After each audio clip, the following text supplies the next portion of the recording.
Hello, dear colleagues, my dear friends. My name is Saltanat Abayevna. I'm working at Nazarbayev Intellectual School of English Language. So today I'm going to introduce the different countries and different names. So let's start. So how did I get my name? Usually most of you had such questions. How did the children get their names from different countries? So today we're going to look through some of the countries. How did these countries get their names? Traditionally, a grandfather or another respectable person, sometimes Kazakh, would even ask a guest to give a name to their child, or they may be inspired by the seasons, weather, or local sites, health and body features, or various of famous events, like Astana or Aziada. They would often use the names of expensive fabrics such as zhibek, it's like a silk, delicate plants such as raushan, it's like a rose, kazhaldak, it's like a tulip, yenlik, it's like the edelweiss, precious metals and the stone such as altın, it's like a gold, kumis, it's like a silver, marjan, it's like a pearl. And girls' names after stars were meant to become beautiful beyond words, like Kunsulu, beautiful as the sun, Aysulu, beautiful like the moon. A girl which parents wished for, they would call her Asiel, honey, or Pulpanai, it's like a strawberry. Names like Ulbolsun, let it be a son, indicate that family expectation of having a boys like. Men were meant to deal with main difficulties of life. First of all, parents wished them to be the defenders of their family and the clan during wartime, and to be resemble famous noble people or poets in the times of peace. And in the past, mortality among people was very high, and it was reflected in boys' names. In families wherein newborns often died, they would be given plain names to protect them from evil eye, like Ultarak, Loner, and Yerulsis. It's like unremarkable. It's very interesting to know that some famous people are remembered under names different from the original names. Shokhan Valekhanov, an outstanding scientist and artist. During his short life, he wrote a number of valuable books on history, folklore, geography, and ethnography of Central Asia. He is a great-grandson of Ablai Khan. At birth, he was given the name of Muhammad Hanafia. The real name of the great Kazakh poet Abay Kunanbaylı was Ibrahim. It was his grandmother, Zeriye, who called him her favorite grandchild, Abay. Okay, now let's see the British names. How do they give the British names? So parents choosing an English name for their child rarely do so because of the meaning of the name, but for reasons of polyphony. They like the sound of the name, or personality. The name reminds them of a relative, close friend, or person in the public domain. And the first source for names used in Britain and throughout the English-speaking world is the Bible. So male names like Aram, Benjamin, David, Jacob, Joseph, and female names like Deborah, Eve, Rebecca, Sarah, Ruth. So, and also it's interesting to know that in Britain the choice of names is very influenced by the class. A boy called Jason or Wayne or Darren, or a girl called Sharon or Tracy or Michelle is almost certainly from a working class family. A boy called Charles, Edward or Nigel, or a girl called Felicity or Harriet is almost certainly from a middle class family. A boy called Jasper, Rufus or Rupert, or the girl called Camilla, Davina, Jamina, Lucinda or Petunia is probably from that upper class family. So as you notice, there are some three classes, and by the names of British names we can define and clarify the classes. For some girls, but for some reasons not boys, one first name is not enough, and they are called names like Anne-Marie or Sally Ann or Sarah Jane. An occasional complication is that since English pronunciation is so irregular, it's possible to have names that are pronounced identically but spelled differently, such as Brian, Rachel, and Anne, Carol,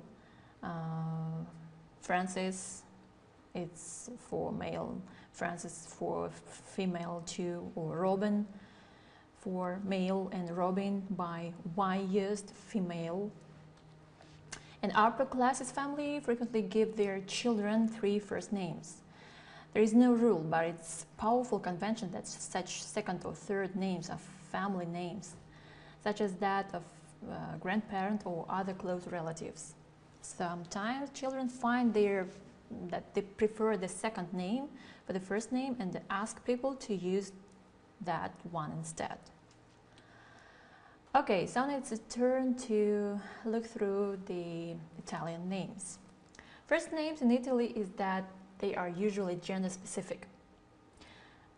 Male names usually end in O, the letter O. For instance, Augusto, Enrico, Raicello, Ruggero, but there are common exceptions such as Giuseppe or Salvatore. Female names usually end in the letter A. For instance, Anna, Bianca, Maria. By law, a child must take the family name of the father unless the identity of the father is unknown. Single Italian mothers cannot give their last name to their children. What about Spain and Portugal? The basic rule of naming is that on birth a child is given a first name followed by 2 surnames, those of the father and the mother. In Spain, the father's name comes first, while in Portugal the mother's name comes first. However, there has always been a certain flexibility about which of their 2 surnames Spaniards and the Portuguese chose to give most prominence. The Spanish painter Pablo Picasso chose his second surname, as does the Spanish actor Antonio Banderas.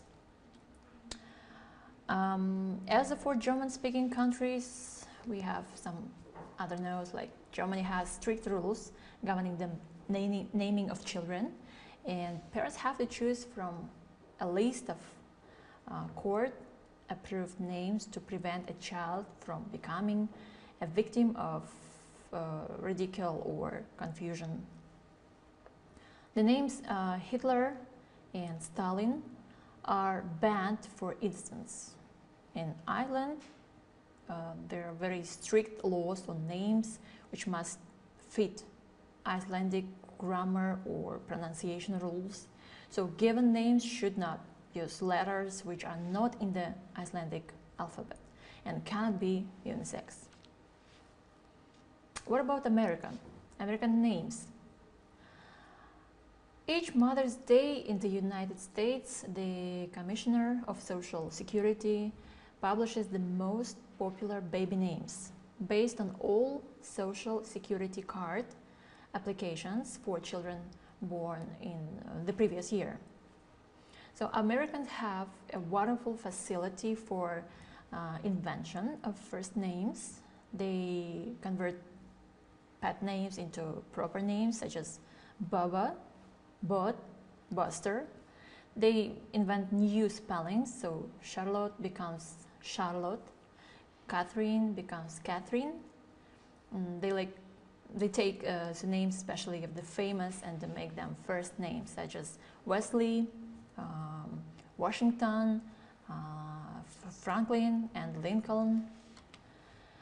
Yeah, and also it's interesting to know that often Americans simply invent new names. For example, the U.S. Secretary of State Condoleezza Rice derives her first name from the musical term Condoleezza, which means to play with sweetness. This is the fact. What about the Arab names? The hot the dry weather of the Arabic world has inspired a series of names, both male and the female too. So examples like Gaif, it's like rain. Mazin, it's like rain clouds for boys, and Nada, it's like dew, and Nihal, stated with drink, it's for girls. And the name of the founder and the prophet of Islam, Muhammad, literally praiseworthy, is the most popular male name in the whole of the Islamic world. Names from the same root, Hamida, to praise, like include Ahmad, Hamid, Hamdi, and Mahmud. What about China? So Chinese names. Chinese have a massive number of first names, but a small number of surnames. Chinese always put the family name first. Usually, but not always, the first name is 2 syllables long. Since every character in the Chinese language can be used as the first name, there is an almost endless choice, as there are literally tens of thousands of characters or pictographs in the Chinese language. Although there is a massive choice of first name in China, the most common character in Chinese first names is Wen, meaning culture or writing. This name clearly reflects the ultimate values in modern Chinese society or of culture and education. By the way, my dear friends, do you remember the questions at the beginning of the lesson? It sounded like, how did I get my name? So now you can answer this question. How do the children get their names from other countries? But now we have another question. What kind of question is it? Look at the structure and you can guess. Look at the structure of the question. So, how did I get my name? The first one is special question. How? The second one word is did. It's an auxiliary verb. Auxiliary verb of past simple. Next one is subject. I. The fourth word is get. It's a verb. Infinitive. And my name. So how did I get my name? So as you understand, now we are going to look through the rule how to make the questions using past simple. Firstly, let's look through the types of question. Today we talk how to make the question in past simple. First of all, we need to know more about the types. The types like general questions, alternative questions, subject question, a special question, and disjunctive question. So now I'm going to explain you each of them. General question. Grammatically correct for the question time past simple did. If the proposal is used as a predicate verb to be or modal verbs except have to and need to, then they will act as an auxiliary verb. So the structure of general questions looks like the first one is auxiliary verb, the second one is subject, the third is verb, infinitive. So this is the structure of general questions. And as you noticed in general question is the first is auxiliary verb did. For example, did James make it? Were you living in London? Or could I have a look at your photos? So as you noticed, the first one in general question is the auxiliary verb. Did or were or could, and it's used in a past simple. Okay, next one question is alternative question. Alternative question in English implies choice. It always has or. The construction of this question is similar to the common, but there is still choice. How to make that? The structure is, the first one is auxiliary verb. The second one is subject. The third one is verb, infinitive. And after that, you are making the choice by putting the word like or. Okay, let's see an example. Did he get there by bus or by train? He got there by bus.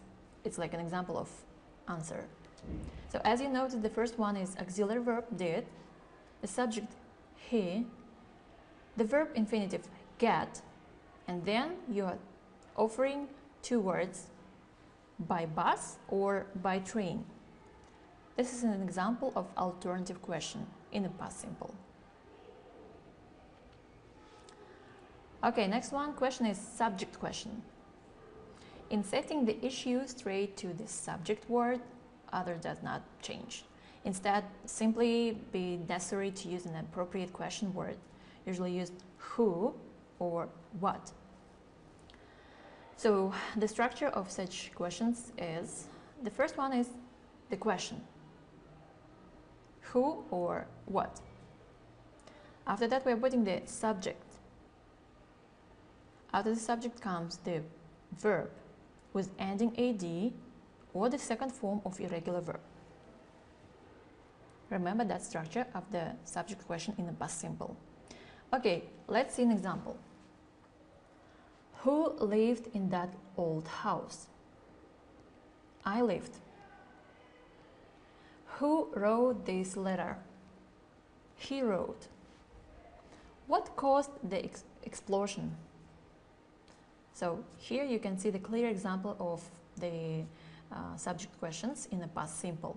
As you notice, the first one is special question using who or what. After that, the verb using the ending AD or the second form of irregular verb.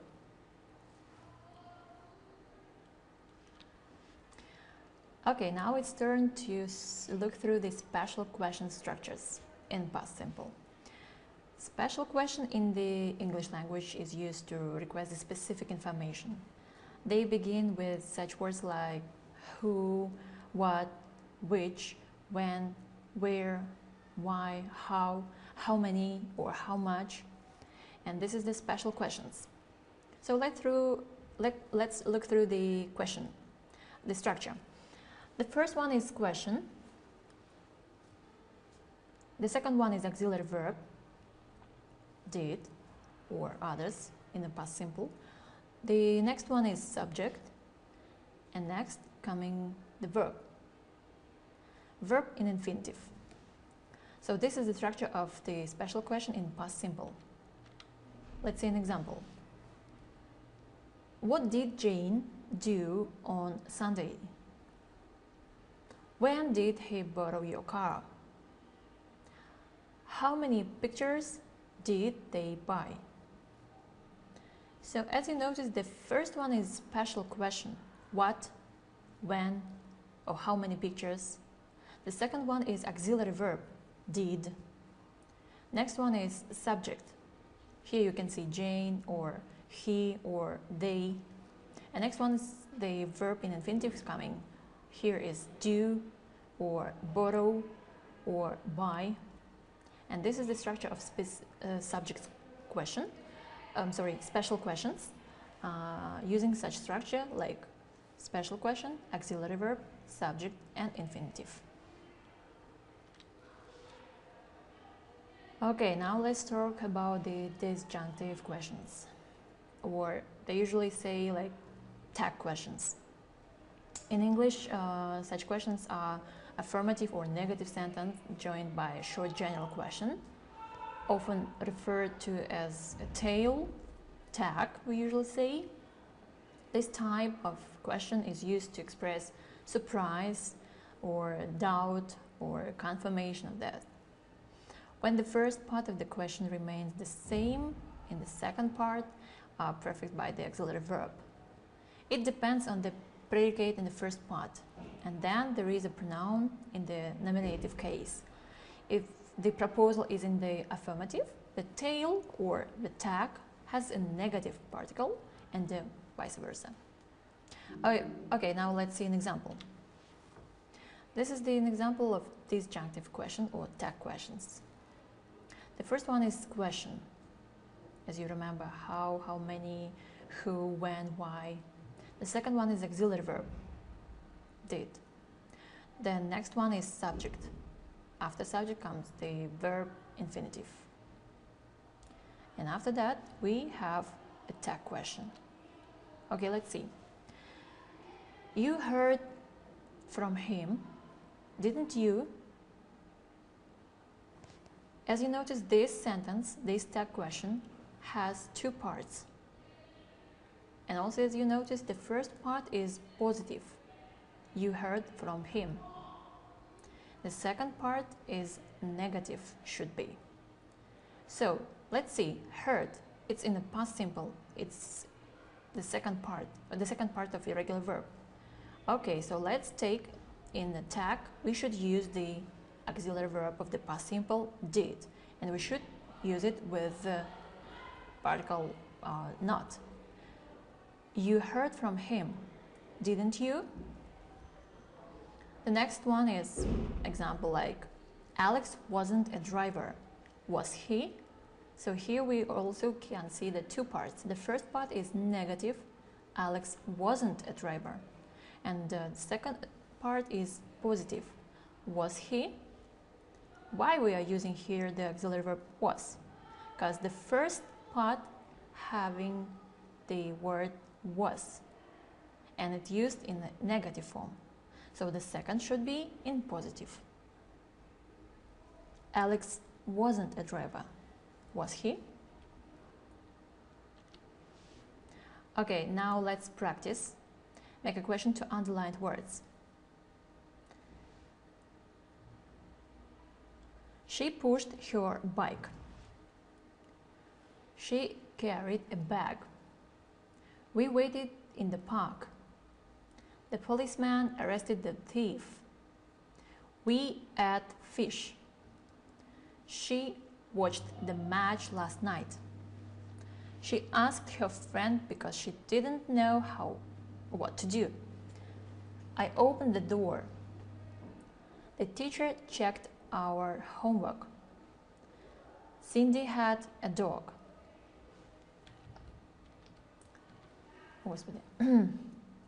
So now let's check our answers. Before you should make it yourself, and after that you can check it. What did she push? What did she carry? Where did we wait? Who did the policeman arrest? Who ate the fish? When did she watch the match? Why did she ask her friend? Who opened the door? What did the teacher check? And the last one is, who had a dog? So by asking such questions, you can understand the type of questions, and you can do it yourself too. Okay, now let's play a game. Practice the second conditional. What would it be if we got another name? Like, if I were Chinese, my name would be Bojing. Or if I were Spanish, my name would be Ven. If I were Kazakh, my name would be Kızıldak. If I were American, my name would be Jeffrey.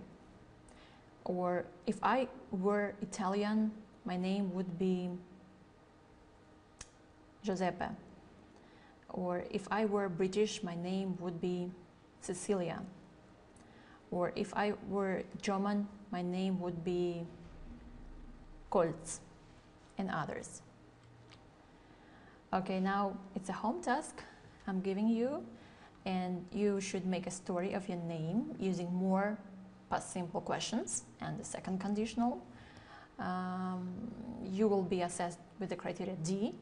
The students write simple complex text effectively to express a wide range of ideas, familiar, organize information and ideas into well-structured text, and makes excellent use of range of vocabulary, grammar structure, and so on. So this is the home task. If you can do it. If you like, you can do it. Thank you very much for the lesson. Goodbye.